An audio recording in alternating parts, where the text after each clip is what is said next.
After the first 100 years, some people stop taking chances. With a new young body, or at least a healthy one, every 10 or 12 years, there's a strong temptation to go out and use it.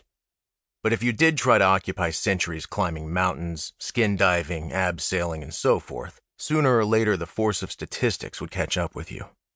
The Stileman clinics will cleanse you of cancer and sclerosis and make your vital organs and muscle and bone think they're brand new again. But lose a wing in a sudden storm, and you're as dead as any mortal, any ephemeral. Dallas Barr had ignored this reality for almost a century. He had sailed around the world in a 40-foot sloop, had braved vicious currents to swim the lonely corridors of the Titanic, had come to terms with himself in a winter-long Antarctic vigil.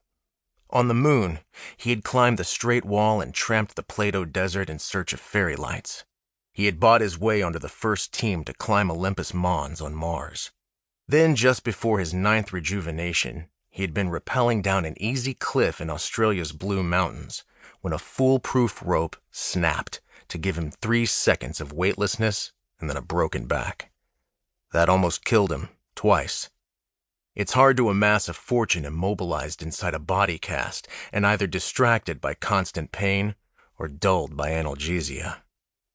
The 9th fortune is easier than the first, though, and a person without a knack for making money has to get used to the idea of growing old. Lord Stileman himself had lived only to 105, dying in the fiery wreckage of an antique racing car. By then, his clinics already were the second wealthiest foundation in the world, and only a few years away from first place.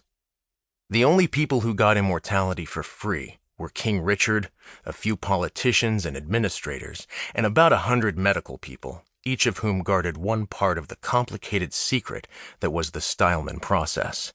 Everyone else bought the next dozen years on the same terms. All your worldly goods signed over to the foundation. And don't even reach for your checkbook if you have less than £1 million.